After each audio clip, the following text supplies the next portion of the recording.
This is my son, who, when he first became famous, said that I was dead. I can relate. I used to say my dad was dead. I can Right? relate. And then it went from I'm dead to us back. Mad. Did you crack though? What the am I gonna smoke crack for? You ever talked to him since? Nah, I ain't talked to him since I was probably like heard his voice, like talked to him on the phone. I probably ain't talked to him since I was like 12. You interested? Not really, cause it's like I'm a man now. What if everything you thought you knew about 21 Savage's origin story was a complete lie? Picture this, a father in London watching his son become a global superstar while telling the world he's dead, that he's a substance abuser, and that he abandoned his plot twist that's about to shake the hip-hop world. Kevin Emmons, 21 Savage's biological father, just stepped forward with receipts that expose years of alleged deception. We're talking phone records, bank transfers, and detailed accounts that completely contradict the narrative 21's been pushing since day one. This man claims he was there for 7 years straight, paid for everything, and got completely erased from his son's story. The streets are buzzing, the internet is going crazy, and the evidence he's presenting is absolutely wild. So if you want to discover the real truth behind one of hip-hop's biggest family scandals and see how this father is exposing his own son for allegedly lying to millions of fans, you need to stay locked in until the very end, because what you're about to hear is going to flip everything upside down. Before we get into the drama, let me paint you the real picture of how this all started.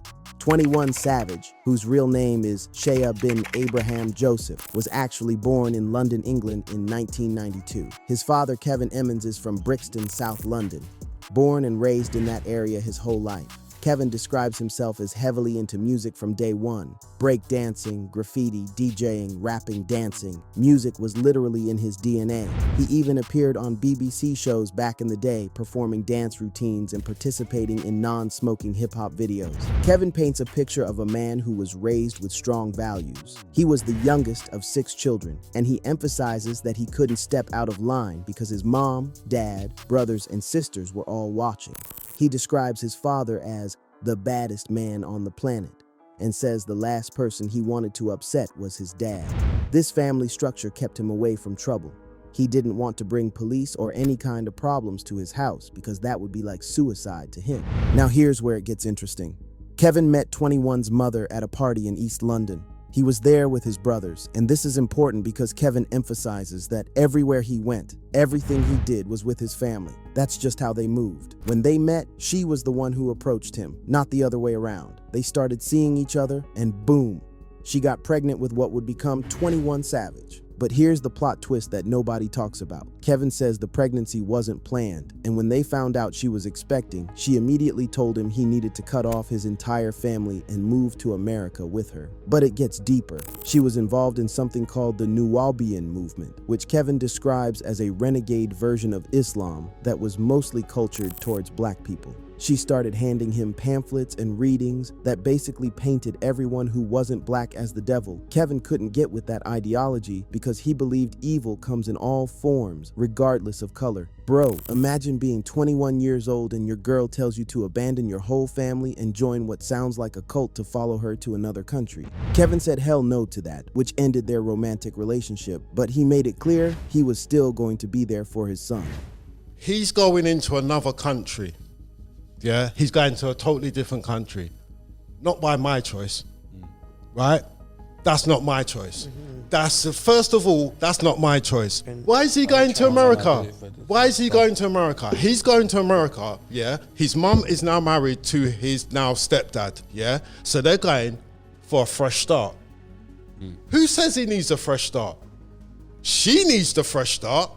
He don't need no fresh start. What he needs is what he's had already. Now this is where Kevin's story gets really detailed, and it's completely different from what 21 has said in interviews. According to Kevin, for the first 7 years of 21's life, he was heavily involved. We're talking every single weekend, Friday night after work, Kevin would drive to pick up his son, bring him back to his mom's house where all the cousins and family would be together. School holidays, Easter, 6-week summer break, Christmas, 21 was with his father's family. Kevin also mentions that 21 was incredibly intelligent as a child. He tells this story about walking down the street and young 21 asking him, "Dad, what are you smoking for? You know you might die earlier and I don't want you to die." Imagine a little kid saying that to his father. That's some deep emotional intelligence right there.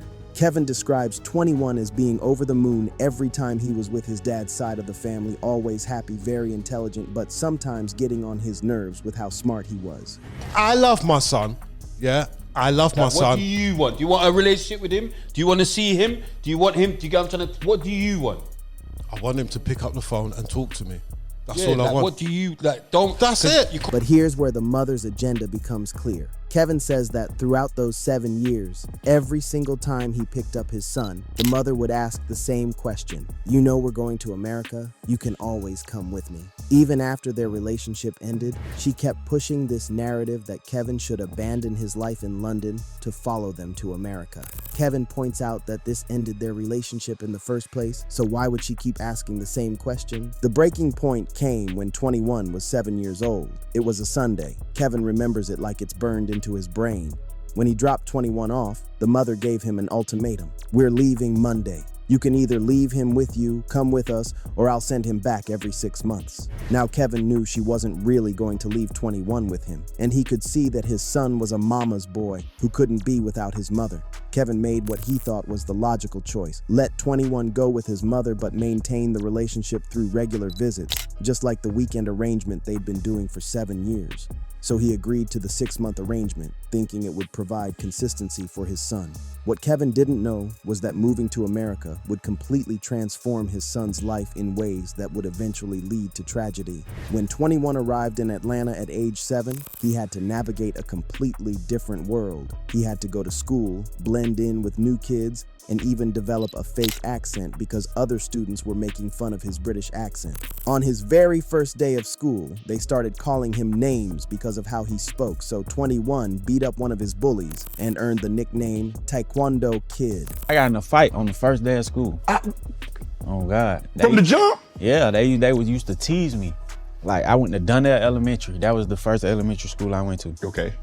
So I get on the bus or whatever, they making fun of me on the way to school. Okay. So we get on the bus to go home, they making fun of me on the way home. Okay.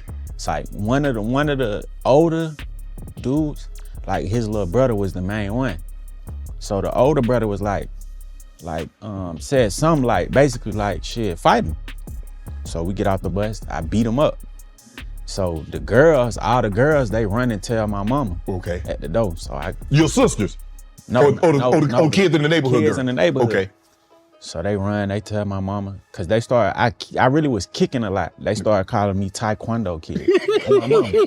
It's a true story on my mama. Initially, 21 was an excellent student. He won spelling bee competitions and math competitions in the same year. But as he got older, he realized that no matter how well he did in school, his immigration status meant he couldn't get into university or get a good job. This realization led him to start sleeping during classes and eventually getting involved in drug dealing at just 13 years old. The situation escalated when 21 brought a gun to school. There were people from another neighborhood who didn't like him and wanted to give him problems, but his crew was older and already in high school, so he had no protection. He hid the gun during in-school suspension but was caught on camera. Another student testified against him and 21 ended up on probation. By 8th grade, even though he was on good behavior, 21 got kicked out of school for a bus incident where students were misbehaving. Even though he didn't participate in throwing things at the driver, girls identified him as one of the troublemakers. When his mother found out he was kicked out, she grounded him for the first time, locking him in the house to watch his younger siblings. But 21 was still leaving the house. His cousin eventually told his mother about him taking stolen cars and joyriding, which led to more punishment. This pattern of rebellion and street activity continued until his tragic 21st birthday,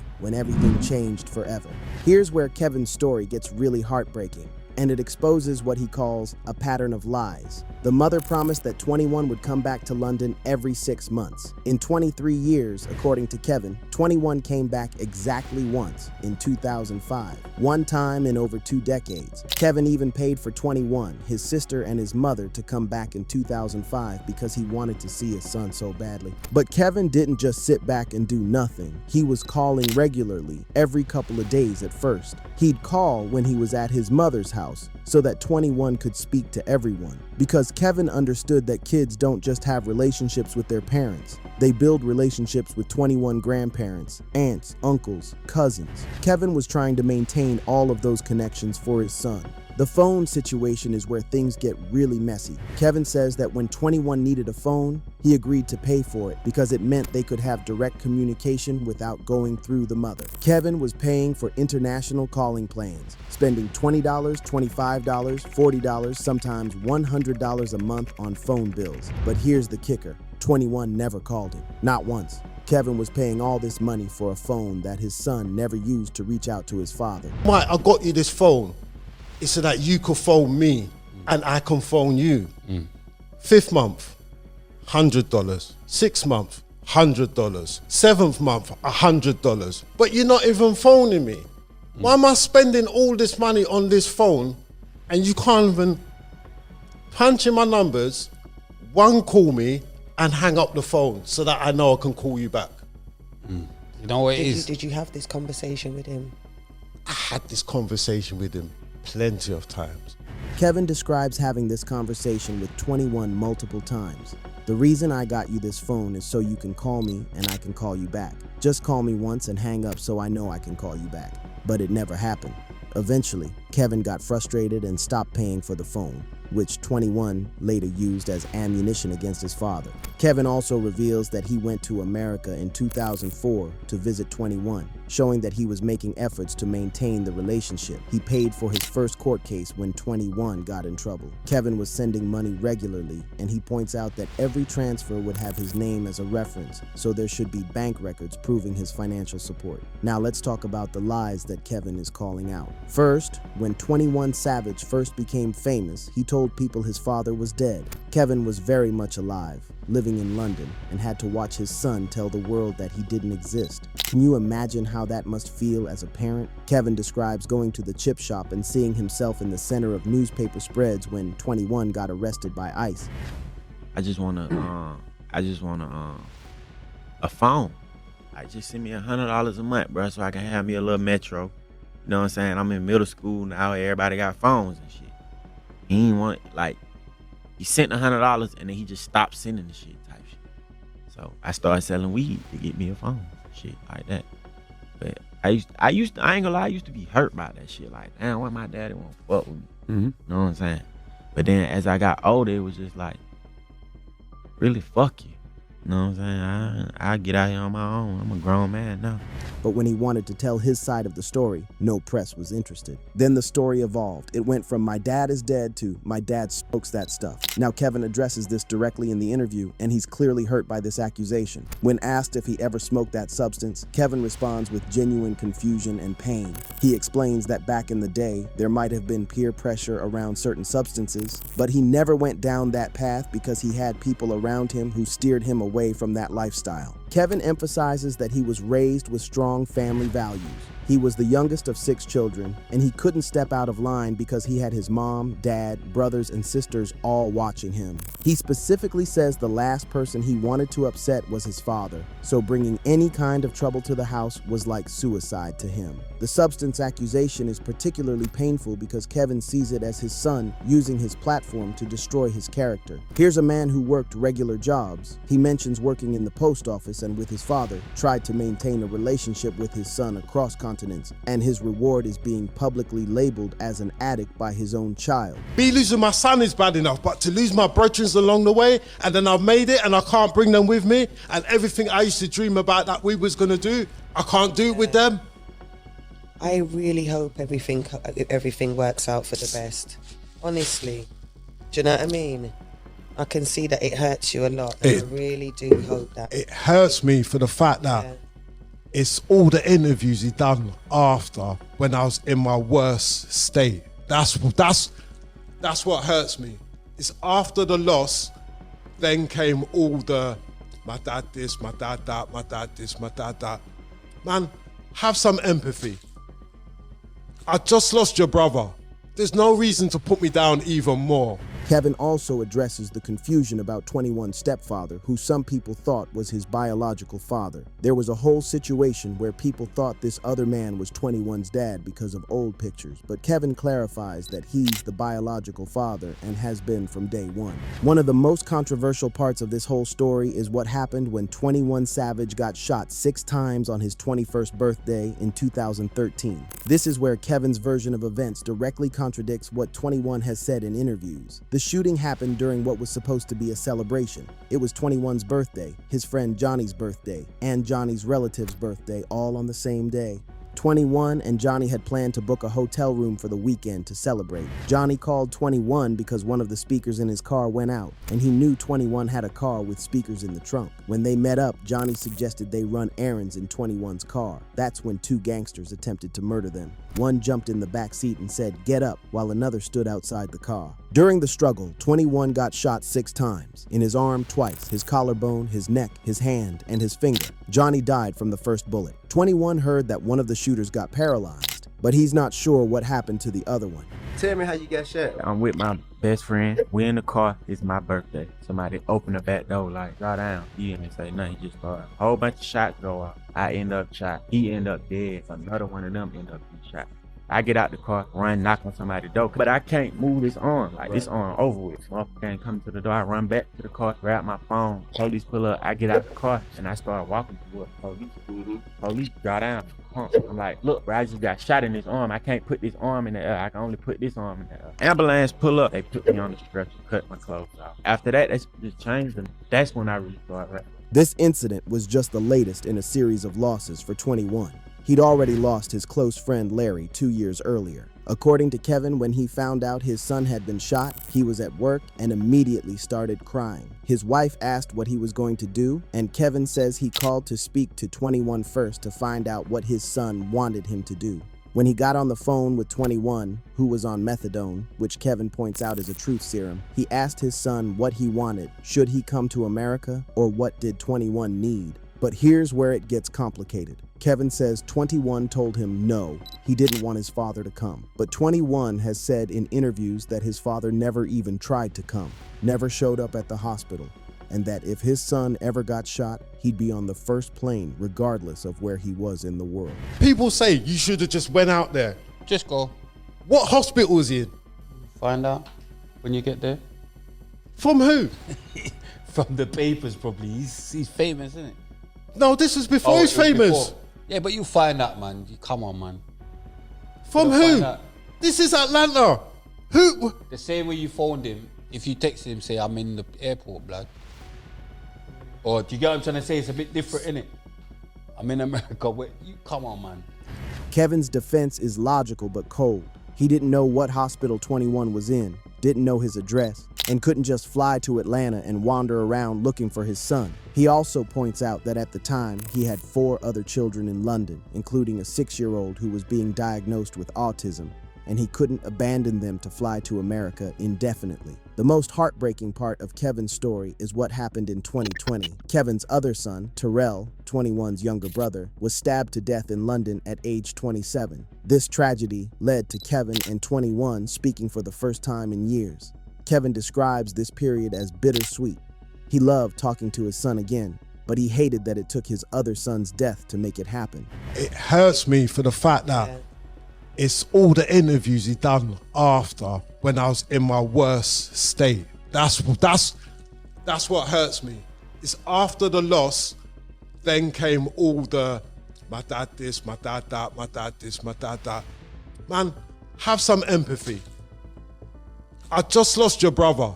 There's no reason to put me down even more. Kevin was literally dealing with his son's body under a white sheet at 7 o'clock when he got the call from 21. He told his son, "I love speaking to you, but I hate the way it happened. You're only speaking to me because he's gone." They spoke for 2 weeks, and during this time, Kevin even got to meet his grandchildren via FaceTime, his 2 grandsons, though he couldn't meet his granddaughter because the baby mother wouldn't allow it. 21 invited his father to come visit him in America, and Kevin was ready to go. He emphasizes that this invitation meant everything to him because it was coming directly from his son, not through someone else telling him what he should do. But then something happened that Kevin won't fully explain in detail. He mentions that 21 sent him a text about $10, claiming that Kevin never sent him $10 when he needed it. Kevin's response is that if 21 wanted $10, he would have sent it, and that 21 should check his mother's bank account because every money transfer Kevin ever sent had his name on it as a reference.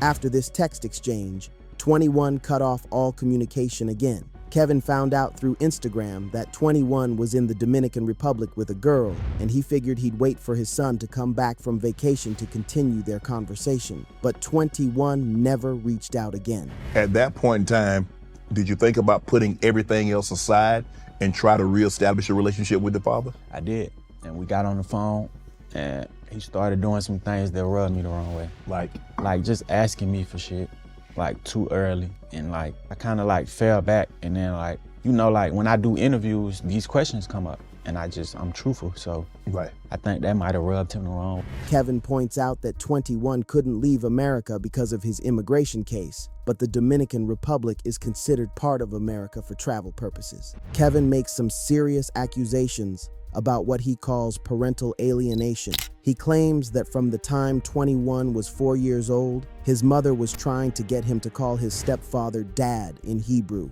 Abu. Kevin says 21 didn't like this and resisted, but the mother kept pushing this narrative that the stepfather was more of a father to 21 than Kevin was. This is where Kevin's story gets really deep into family psychology. He points out that when parents break up, there's often an expectation that the father has to do more to maintain the relationship, while the mother gets to stay in the same house with the child every day. Kevin argues that this creates an unfair dynamic where fathers are always playing catch-up and can never do enough to satisfy the mother's demands. Kevin also addresses the fact that 21 doesn't speak to anyone on his father's side of the family. Not his grandparents, not his aunts and uncles, not his cousins, nobody. When 21's brother Terrell died, Kevin says that 21 had reached out to Terrell on his birthday and got a response for the first time. But by then, it was too late to build a real relationship. The pattern Kevin describes is one where the mother systematically cut 21 off from his entire paternal family, not just his father. This goes beyond a simple custody dispute. This is about erasing an entire side of a child's heritage and family connections. Kevin also addresses how 21's success in music has been built partly on lies about their relationship. He points out that he could have exposed 21 as an illegal immigrant years ago when he first started getting famous, but he chose not to because he didn't want to hurt his son's career. Kevin says he's proud of what 21 has achieved and happy that his grandchildren will be set for life. But he's hurt by the way 21 has used his platform to spread lies about their relationship. Me and my daddy in like a weird place because he got his side of how he look at it. I got my side of how I look at it. Like I kind of understand, like, okay, if your child moved to another country, it's kind of hard type shit. But from a child point of view, all I can do is go off the emotion that I felt as a child. Like I can't tell you how I would feel about it as an adult. Right. Because the hurt come from when I was a child. You feel what I'm saying? Particularly painful was when 21 released music after Terrell's death that continued to disparage Kevin, even though Kevin was grieving the loss of his other son. Kevin specifically mentions a song where 21 rapped, "My mama broke my daddy broke my mama heart when she carried me," and Kevin stopped listening to his son's music after that. He felt like 21 was telling the world information about something that happened 28 years ago, bringing up old relationship drama that should have been left in the past. Kevin also points out the irony of 21's success. Here's someone who claims his father wasn't there for him, but now 21 can't do regular father activities with his own children because of his fame and the dangerous lifestyle he's portrayed in his music. Kevin asks a pointed question: how can you take your kids to the park or the local shop when you've spent years telling the world you're a gangster? He points out that 21 needs security everywhere he goes and can't move freely because of the image he's created. Kevin emphasizes that money can't cure everything. Sure, 21 can afford better cars, houses, and food, but he's lost so many friends along the way: Larry, Johnny, Terrell, and others. Kevin says he wishes 21 didn't have to go through hell and high water to get where he is, and he wishes 21 could bring back all the people he's lost. The most powerful part of Kevin's message is his emphasis on communication. He argues that relationships are built on communication, and if you can't talk to someone on the phone, being in person won't make a difference. He's been trying to maintain communication with his son for over 2 decades, but it takes 2 people to have a relationship. So there you have it, fam. Kevin Emmons' side of the story paints a completely different picture of 21 Savage's childhood and their relationship. According to Kevin, he was a present father for the first 7 years of 21's life, tried to maintain contact across continents, paid for phone bills and visits, and has been systematically lied about by his son for years. The question is, who do you believe? Is this a case of a deadbeat dad trying to rewrite history now that his son is famous? Or is this a father who's been the victim of parental alienation and character assassination? Kevin's detailed account, the emotion he shows when telling his story, and the specific examples he provides suggest there's definitely more to this situation than 21 has let on. What's clear is that this is a family torn apart by distance, miscommunication, and possibly manipulation. Kevin ends his interview by saying he just wants his son to pick up the phone and talk to him. He's not asking for money or fame. He just wants a relationship with his child and his grandchildren. Listen, there's only one thing I need to say, and I've said it to you on the phone. Shea, I love you, and I want the best for you. That's all I need to say. I want the best for you, and I love you. I'll never stop loving you. I'll never stop loving you from the time it was 7:36 on October the 22nd. That's exactly the day with time he was born. I've never stopped loving that boy. I love that boy with all my heart. What are you talking about? What do you think? Drop your thoughts in the comments below, smash that like button if this opened your eyes to a different side of the story, and subscribe for more deep dives into hip-hop's biggest controversies. Until next time, keep it real, and remember, there's always 2 sides to every story.